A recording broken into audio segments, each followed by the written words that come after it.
Soca Royale billed a major success. The Attorney General defends local lawmen against negative British press. And in sports, England closes the gap on the top spot by winning a historic 2000th test. One of the most popular events on the Crop Over calendar has been called a success by the organizers. That's how the National Cultural Foundation is describing yesterday's MQI 98.1 The One Soca Royale, held for the second time at Bushy Park, St. Philip. There were some minor changes this time around, and NCF Corporate Communications Specialist Wayne Simmons says the adjustments paid off, especially the decision to stage the Party Monarch competition as a nighttime event. That was very, very, very well received from the patrons as we got the feedback, and certainly from the entertainers as well. It gave them the opportunity to be more creative under the lights, to bring more theatrics to their presentations, and certainly everyone seemed to have enjoyed that. And the other adjustments that we made were as it related to how we located certain amenities on the field. By that, I'm making references to the areas where we brought the food and drink. It was brought closer to the stage, but still allowed patrons to enjoy the vantage points that they had. Mr. Simmons added that another positive sign for the festival is the significant jump in applications for media accreditation, especially from foreign journalists. He says by the end of the festival, the NCF expects to have processed close to 300 applications. From the international media, there have been applications for more than 85, and normally we average around 48, 53, so that it's gone up to 85, and there's still more that are coming. There are Indian journalists. Many of them are coming from the UK. We've got them also from the United States. We have a handful from Canada, but surprisingly there are many foreign-speaking journalists. So I suggest this is more than England that they're coming from. It's across Europe. Well, the next two major NCF events are this Friday's MQI Banks Lime Pick of the Crop Finals and Sunday's Cohabla Pot. Mr. Simmons says early signs indicate that both shows will be well attended. In the case of Cohabla Pot, he says the sale of the tickets packaged with those for the Rihanna show have gone exceptionally well. Well, there were first-time winners in the two competitions last evening. Lisa Lord reports now on what, from all reports, was a very entertaining evening. Nine-time Calypso Monarch Red Plastic Bag has another crown to add to his enviable list of titles. In an impressive show of versatility, he won his first Sweet Soca title yesterday with his song Once Upon a Wine. He has refused to take part in this year's Pick of the Crop competition, but scoring 454 points, he easily dethroned former Queen TC during the MQI 98.1 The One Soca Royale at Bushy Park in St. Philip yesterday. He beat Biggie Irie into second spot, while Edwin took third place. For his achievement, Bag will drive away a fully loaded, customized Kia Cerato and pocket $10,000. The new Monarch says he just went out to have fun. It's a wonderful feeling. Came here today to have fun and to enjoy myself. It was great. I had a wonderful day. Melody, where are these melodies coming from? Well, a lot from the old school.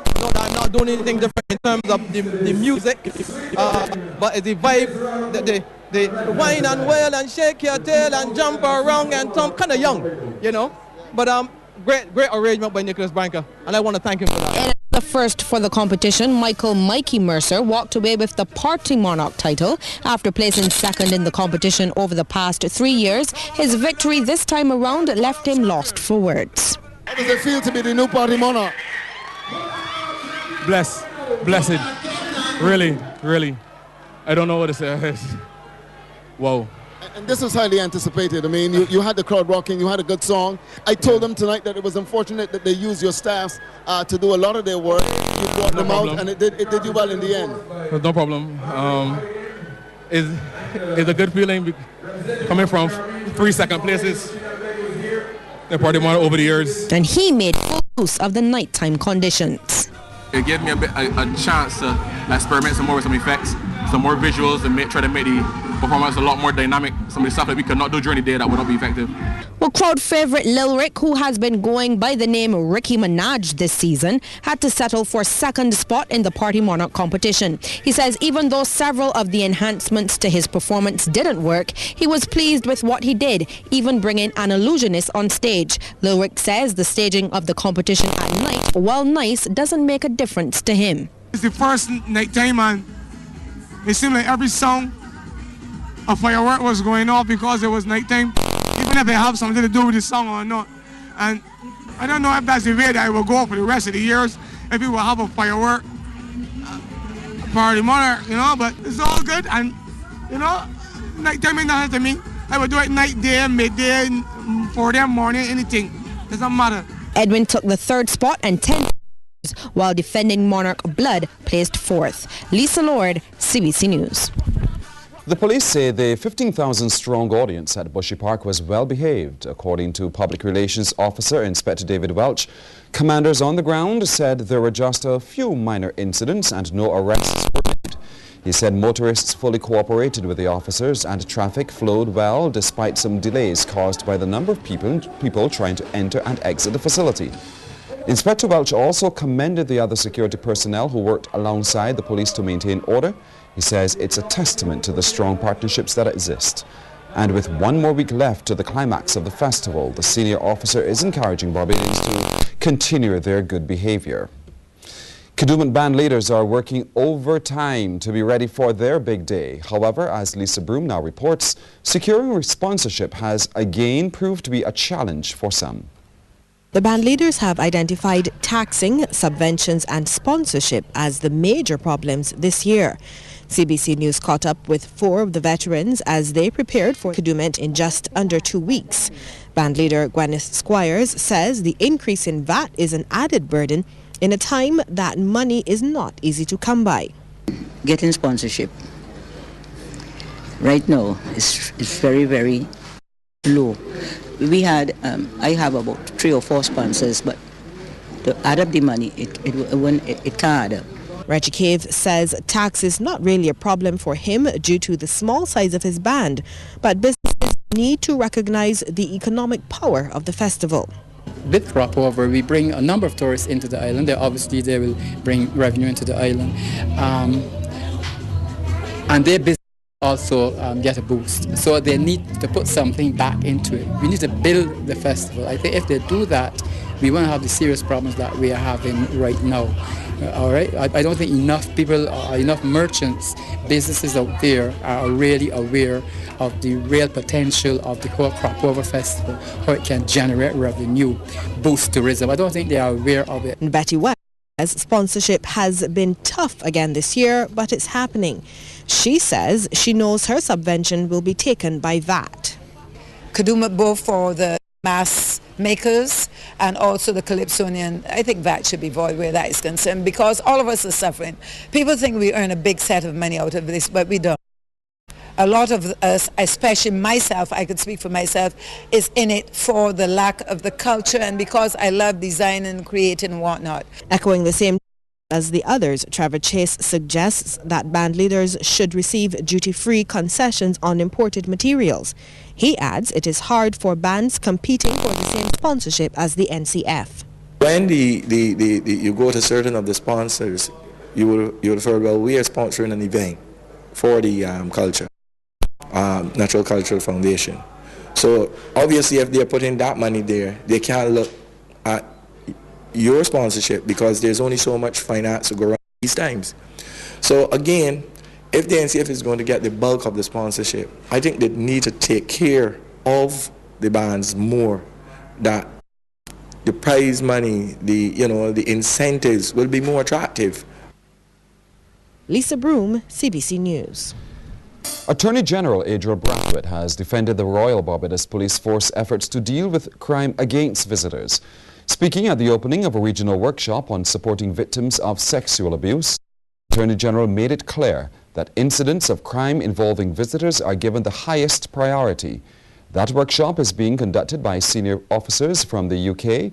Currently, the British Foreign and Commonwealth Office has an advisory in place for visitors travelling to Barbados. It states that since May last year, there have been a number of sexual assaults against tourists, including British nationals. The Attorney General says whenever these cases occur, the police force has increased its presence.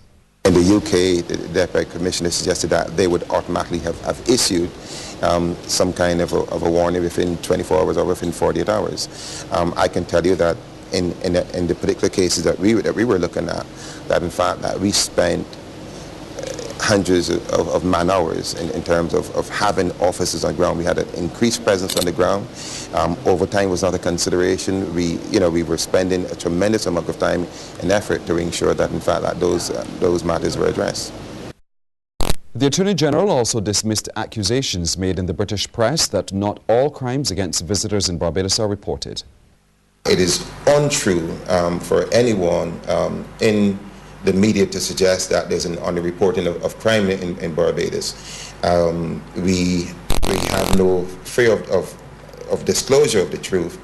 And what I will say again is that, in fact, that on the contrary, that what we do is that we do ensure that the visitors to this country that are offered the best possible support, because needless to say, tourism is not only the business of the Ministry of Tourism, but is our business. The Association of Public Transport Operators has elected an interim committee to run the organization until an annual general meeting is held. The decision was taken at a general meeting over the weekend. David Scanterbury was elected as chairman of that committee. President of APTO, Maurice Lee, was nominated for the chairmanship of that committee, but he declined, saying he needs some rest until the annual general meeting is. Vice President Judy Ford was unsuccessful in her bid to be elected on that committee. There are over 500 public service vehicle owners in Barbados, employing about 4,000 people. The interim committee is expected to hold its first working session tonight. A recent shortage of onions should be over within another 48 hours. CBC News understands a shipment has arrived and will be distributed by the Barbados Agricultural Development and Marketing Corporation to wholesalers and retailers within the next 2 days. Sources say the shipment of onions contains about 2 weeks' supply. Other shipments are following and will eliminate the shortage experienced in recent weeks. Checks with several supermarkets today revealed they were still out of stock and awaiting supplies. The state-owned BADMC is the sole importer of onions into Barbados. Research has found that environmental factors play a significant role in the development of autism. This finding was highlighted by Executive Director of Spectrum Possibilities, Debbie Smith, on The People's Business. Spectrum Possibilities is an organization which helps people living with autism. Ms. Smith says people commonly refer to autism as a genetic disease or one which can be developed through diet or vaccine sensitivity, but she says it has been proven that the environment is more powerful than any of the other factors and contributes the most to this developmental disorder. Predominantly it was felt that it was caused by genetic factors, and they're saying now no, it's not genetic factors alone, it's the interaction of genetic with environmental factors, with environmental playing a heavier role than previously thought. And that is important because it opens a gateway for issues of prevention as well as the possibility of recovery. People don't like to use the word cure because it's a process. There are cases, increasing cases worldwide, of children with early intervention who are considered recovered or who no longer meet the criteria for diagnosis of autism. Meanwhile, Larry Smith, another director of Spectrum Possibilities, says the organization is aiming to help Barbadians find suitable methods of intervention.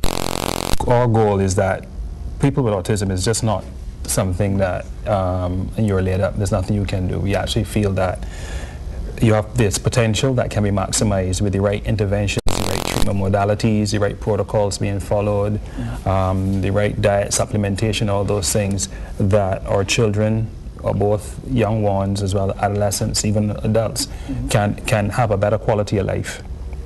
And so the goal of Spectrum Possibilities is just to do that, to let people know what is available, what is out there, and to try to help them to be able to access that. Well, you may notice some improved lighting on our newscast tonight.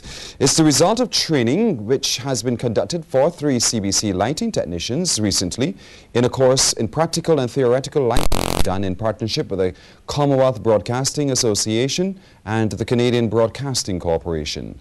CBC's General Manager Lars Soderstrom congratulated David Ford, Jeffrey Warden and Derek Brown for completing the training.